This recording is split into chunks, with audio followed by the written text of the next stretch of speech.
All right, so the question was, I have never seen a function like this. This is actually a trig function. Um, so the good news is you don't need to do anything with it other than answer the question about it. Um, this is a cosine function, by the way. Um, so it's trigonometry. We're going to talk a whole lot about stuff like this in the future. But all you're answering right now is what's f of 1. That question, what is f of 1, is just what is the value of y when x is 1. So if I can, here's a suggestion.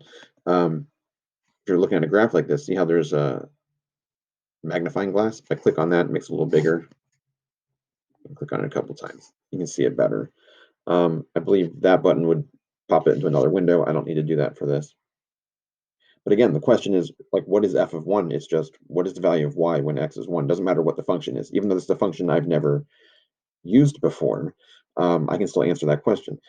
When x is 1, y is 0. That's it. So that's all you're answering here. So we're going to come over here and just type in 0.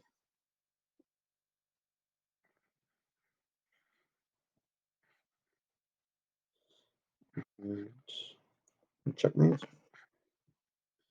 And again, don't forget, especially for something that doesn't look familiar, you got an option here of viewing an example. So if I clicked on that for this question, it's similar, right? But a different curve and a different question. This is asking for f of 4 instead of f of 1, but it's going to give you the same idea, right? So it says to find f of 4 or f of 4. First, locate 4 on the x-axis. Okay, so I did that. Hit continue. So again, it's just going to go step by step for you. Then find the point on the graph of f for which 4 is the first coordinate. So it's basically saying if 4 is your x, what's your y? Um, yeah, it's just kind of, it pointed out the point for you there.